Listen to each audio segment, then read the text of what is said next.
welcome back. As you can see, there is no more M10 in the car. There's also no more transmission. Last weekend, I had intended on filming a video. I completely forgot my SD card. Yeah, it's out. All right, so if you missed last video, I'll go ahead and link it down below. Last time, I pulled the dashboard out of this car and a lot of the interior components.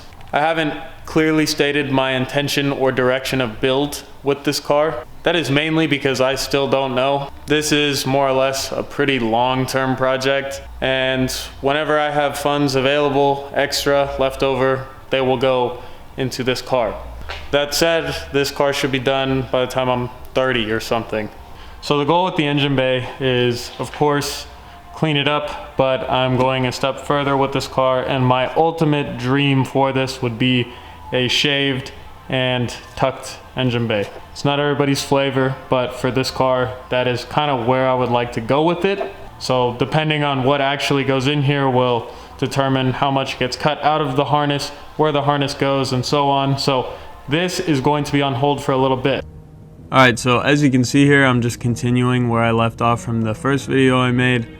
So I'm just going to continue to strip the harness from back to front, and in that process I'm going to be labeling pretty much everything that I feel like I need to that's going to help me put this thing all back together, all said and done.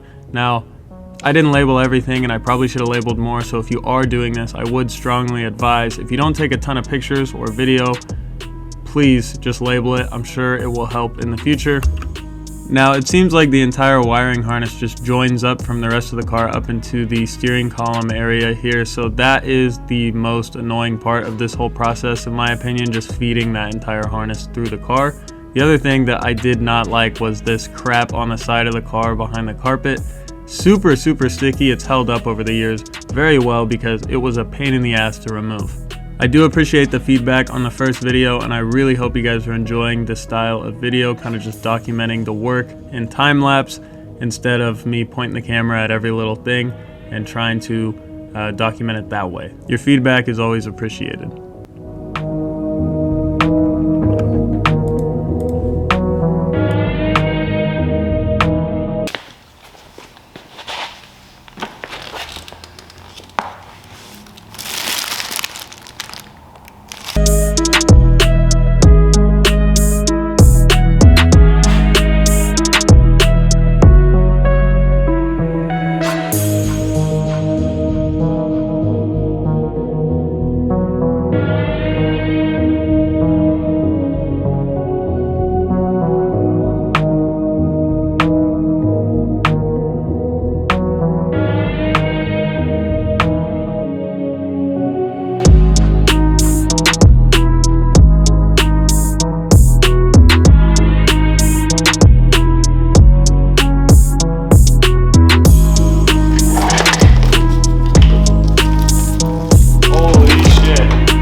As you can see, there's a few wires.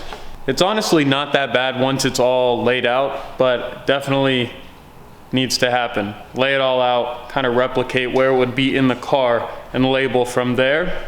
I wanted to get this out of the car now because one, it really is in the way, and two, it actually makes this car less overwhelming, just more in a simple no wire state. What I need to tackle next is getting rid of this whole blower motor assembly. I really doubt that there's any way at this point that I'll be able to retain air conditioning in this car, heat or air. I think for simplicity and for the look of this car, engine bay wise, I don't think I will be using an air conditioning system. And so everything associated we will probably be removing. But I think at this point the goal would be to mount the fuse box somewhere here or possibly in here. I've done a little bit of research, but clearly not enough. I don't want to have to chop every single wire in this harness and change lengths of everything, but I do know that there will be a fair bit of wiring ahead of me, and I'm no worries with that. I just want to figure out what the actual plan is moving forward. So I'm not going to cut any of this up until I'm very certain on what the plan is, but definitely continuing to strip the bay and strip the car will help me kind of mock up where the harness will be run for this car. So with all that being said, I'm going to now work on getting this blower motor assembly off.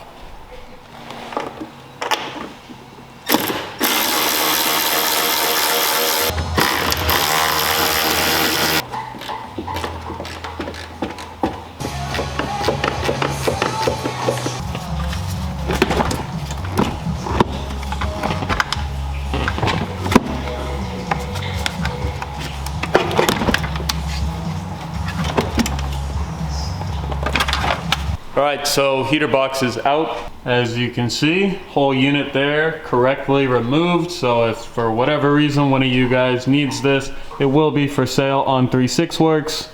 I've actually been doing quite a bit of shop cleanup and just kind of listing some stuff that's been sitting in the shop that definitely should be moved. So if you guys are interested in anything you ever see in the shop, most of the time it is for sale.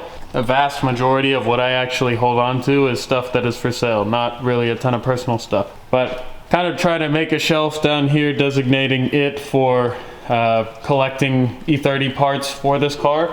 But I'm going to try and consolidate that all onto this shelf. Shout out Vlad for the steering rack and the sway bars and stuff. That will be saved for the E30. When I was pulling this transmission last weekend, I expected to remove a get drag. I'm not super familiar with these cars, but everything I had read said that E30s were never offered with a ZF, and sure enough, the transmission that came out of this car is indeed a 5-speed ZF. Realistically, if I do sell the ZF from this car, assuming it's even close to what a ZF and an E36 goes for, it will cover the whole entire cost of this car, and additionally anything else that's listed that sells will hopefully, you know, we can use that and put it towards the actual build. Doing a little bit of house cleaning here, and then I will get back to this car. I think I'm going to pull the carpet next.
Pretty impressive how big of a harness this is and how much is really going on for a car like this. I feel like when you sit in these cars, when you drive them, even this car, they don't seem like they have all that much going on electronically, wire-wise.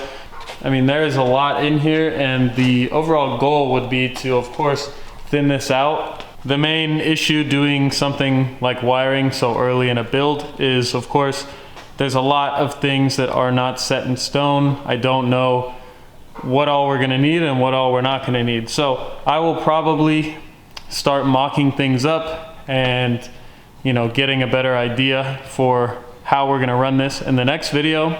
Additionally, this car is pretty much stripped at this point. It's very cool to get down to basically bare shell here, and we can start and work our way up back in the interior. When I went to purchase this car, I did have the carpet lifted up a little bit so I could kind of see the floors, and unfortunately there are a few little spots here. Nothing that's like super gnarly or nothing that's rusted through, but there are a few little rot spots, and I haven't pulled these yet. But there has been some standing water here that I think contributed to that, but we will kind of go into that and assess that in a future video. So if you would like to support me or my YouTube channel, best thing you can do is just like the video, subscribe, share it with someone. Just basically help it be seen. And if you're looking to purchase parts, please check out my shop page. I'll drop it down in the link below.